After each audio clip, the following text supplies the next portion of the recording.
Halo guys.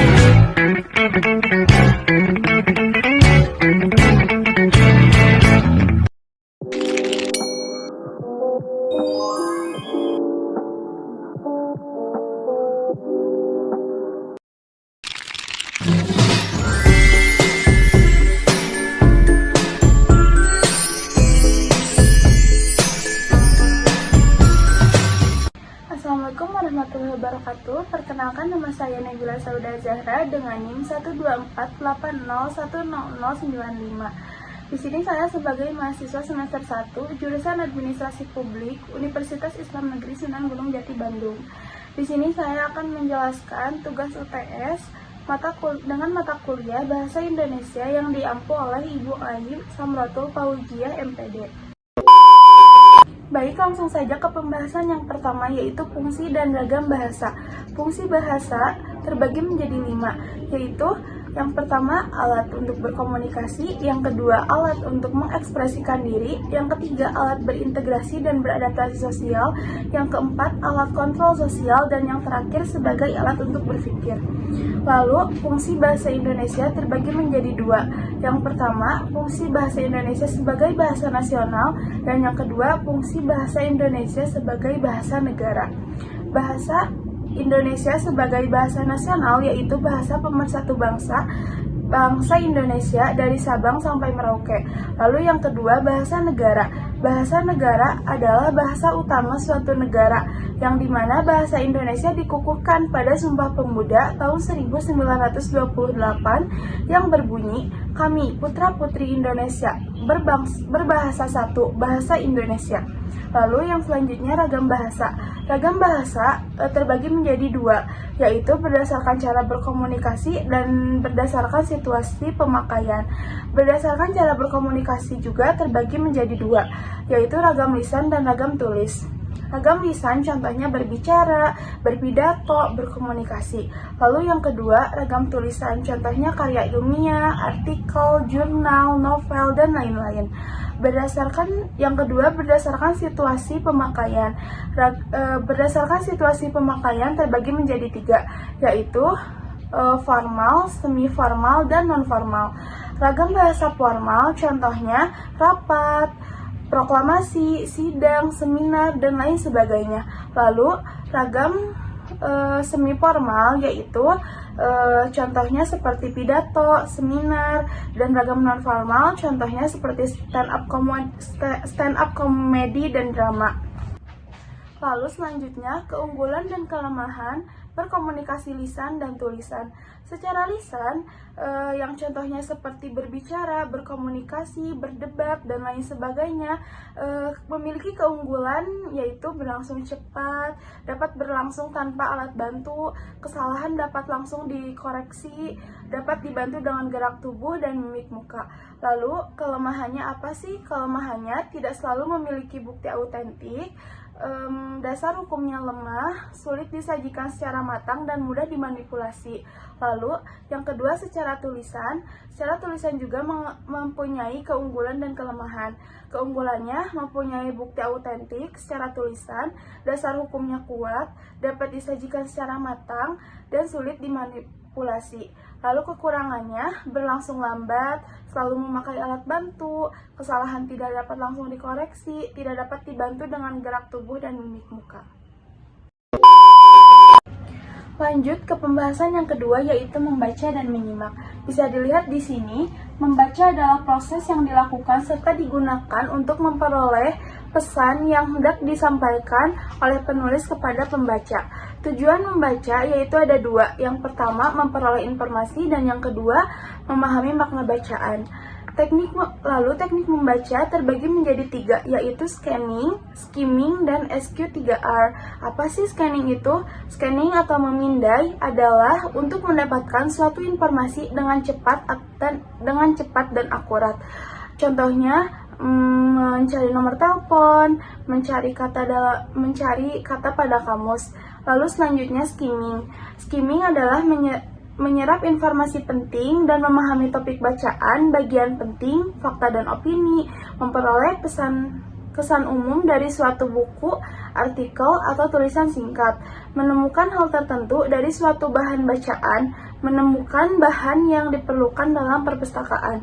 Lalu yang ketiga ada SQ3R. SQ3R adalah survey, question, reading, recall, and review. Survei atau memahami isi buku. Sebelum kita membaca, kita harus mensurvei dulu buku apa yang akan kita baca. Lalu yang kedua, question. Di dalam buku yang akan kita baca, apakah terdapat jawaban-jawaban dari pertanyaan yang kita pertanyakan terhadap buku tersebut. Lalu yang ketiga, reading atau membaca. Reading yaitu kita membaca buku tersebut. Lalu yang selanjutnya recall atau jeda untuk memahami informasi yang diperoleh. Lalu yang terakhir review atau membaca ulang. SQ3R ini dapat digunakan di skripsi atau karya tulis ilmiah seperti menentukan tema, menerapkan teknik membaca untuk mendapatkan informasi yang terarah. Lalu selanjutnya ada teknik peningkatan kecepatan membaca. Itu terbagi menjadi 8, yaitu membaca dengan diam, membaca dengan konsentrasi, membaca dengan memperluas jangkauan mata, membaca dengan menyapu ke bawah, yang kelima membaca dengan per kata, yang keenam membaca mencari kata kunci, yang ketujuh membaca tanpa mengulang-ulang kata, dan yang terakhir membaca tanpa berhenti lama di awal kalimat. Yang selanjutnya langkah-langkah membaca. Langkah-langkah membaca yaitu ada 2, yaitu yang pertama pahami isi bacaan, seperti mengerti ide pokok, mengetahui fakta dan detail penting buat simpulan berupa interpretasi dan ide pokok dalam bacaan. Lalu yang kedua, uji keakuratan sumber bacaan atau membandingkan dengan sumber lain. Lalu yang selanjutnya, membaca dengan gambar, yaitu ada 3, grafik, tabel, dan bagan. Lalu selanjutnya yang kedua adalah menyimak. Bisa dilihat di sini, menyimak adalah memperhatikan dengan seksama apa yang diucapkan oleh penutur untuk mendapatkan suatu informasi. Tingkatan menyimak yaitu ada 4. Yang pertama, mendengar, menginterpretasi, mengevaluasi, dan memberi reaksi. Lalu yang selanjutnya tantangan dalam menyimak yaitu perhatian yang terbagi, ada gangguan, tidak mengindahkan pesan, penilaian yang terburu-buru, dan kurang pendengaran. Lalu selanjutnya cara menjadi pendengar yang aktif yaitu ada 3. Yang pertama, memiliki tujuan yang jelas dalam menyimak atau motivasi. Yang kedua, menuliskan pertanyaan saat tidak mengerti. Dan yang terakhir, memperhatikan kata kunci yang diutarakan penutur sebagai penanda. Baik, langsung saja lanjut ke pembahasan yang ketiga, yaitu ringkasan, ikhtisar, dan resensi. Bisa dilihat di sini, ringkasan adalah memendekkan suatu bacaan dengan mengambil intisarinya tanpa mengubah struktur wacana. Apa sih tujuan dari ringkasan? Tujuan dari ringkasan adalah membantu pembaca untuk mengetahui isi buku tebal atau karangan panjang dalam waktu singkat. Langkah-langkah ringkasan adalah membaca naskah asli, yang kedua mencatat gagasan utama, yang ketiga menyusun kembali gagasan utama dengan struktur yang benar dan mempertahankan bahasa atau sudut pandang pendengar. Lalu yang selanjutnya ikhtisar. Ikhtisar adalah memendekkan suatu bacaan dengan mengambil intisarinya tanpa terikat pada struktur wacana.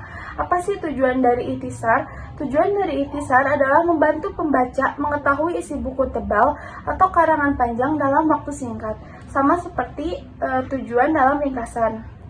Lalu langkah-langkah ikhtisar adalah membaca naskah asli, mencatat gagasan utama, menyusun kembali gagasan utama tanpa terikat pada struktur wacana, namun gagasan asli pengarang harus dipertahankan. Lalu yang ketiga, resensi. Resensi adalah karangan yang berisi penilaian terhadap suatu karya tulis. Apa sih tujuan dari resensi? Tujuan dari resensi yang pertama, memotivasi pembaca untuk membaca buku yang asli.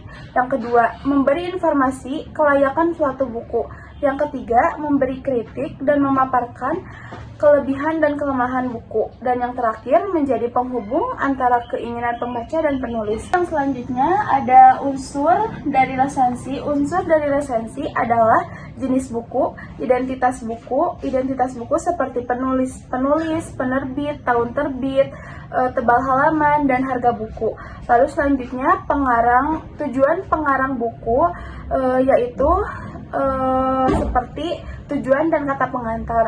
Langkah resensi terbagi menjadi 4. Yang pertama, membaca dengan cermat. Yang kedua, menulis kelemahan dan kelebihan buku yang memiliki topik yang sama dan informasi penting lainnya.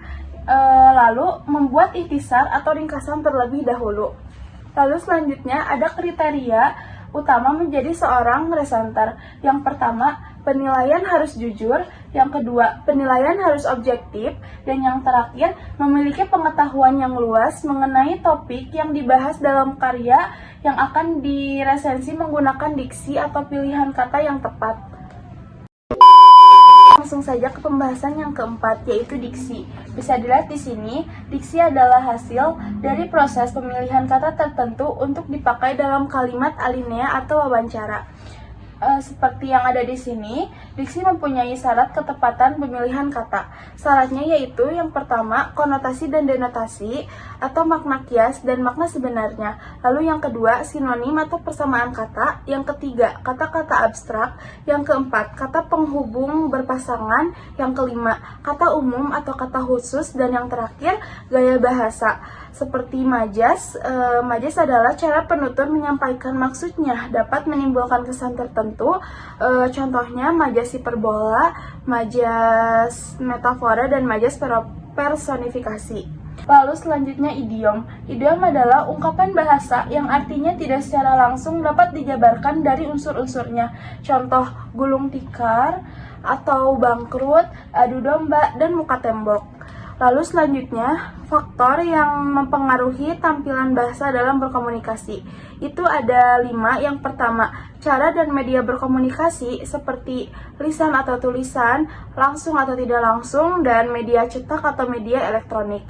Lalu yang kedua, ada bidang ilmu seperti filsafat, sastra, hukum, kedokteran, agama, dan MIPA. Selanjutnya ada situasi. Contohnya seperti formal, semi-formal, dan non-formal. Selanjutnya halayak, contohnya umur, jenis kelamin, tingkat pendidikan, dan status sosial. Lalu selanjutnya tujuan adalah meningkatkan emosi, humor, dan informasi. Lalu yang selanjutnya ada fungsi diksi. Fungsi diksi terbagi menjadi 6. Yang pertama, mempermudah pemahaman. Yang kedua, memperjelas pemahaman pesan. Yang ketiga, mencegah kesalahpahaman. Yang keempat, memperindah kalimat. Yang kelima, mengekspresikan ide gagasan. Dan yang terakhir, membuat komunikasi efektif. Oke, langsung saja ke materi yang terakhir, yaitu materi paragraf. Bisa dilihat di sini, paragraf adalah satuan dasar tulisan yang lebih panjang dari kalimat tetapi lebih pendek dari tulisan secara keseluruhan. Ciri-ciri paragraf yaitu ada 3. Yang satu, gagasan utama tertuang dalam kalimat topik. Yang kedua, beberapa informasi tertuang dalam kalimat penjelas atau pengembang. Dan yang terakhir, bentuk visual. Paragraf ditandai oleh perenggangan baris antar kelompok kalimat. Terus selanjutnya ada ciri paragraf yang baik. Ciri paragraf yang baik terbagi menjadi 3. Yang pertama, kesatuan. Kesatuan adalah fokus pada gagasan utama. Contohnya gagasan sederhana. Lalu yang kedua, kepaduan. Kepaduan seperti kata kunci, kata ganti, dan kata transisi atau konjungsi. Lalu yang terakhir ada kelengkapan. Kelengkapan adalah ketika unsur paragraf dalam kalimat ada yang hilang, maka itu belum lengkap. Lalu yang terakhir ada yang selanjutnya ada kalimat utama. Kalimat utama adalah kalimat yang mengandung ide pokok atau pikiran utama dari sebuah paragraf. Letaknya yaitu ada di awal, akhir, dan awal-akhir. Oke guys, sekian dari saya. Mohon maaf apabila ada kekurangan dalam penyampaian materi dan kesalahan dalam perkataan. Sekian dari saya. Wassalamualaikum warahmatullahi wabarakatuh. Oke teman-teman, terima kasih sudah menonton videonya.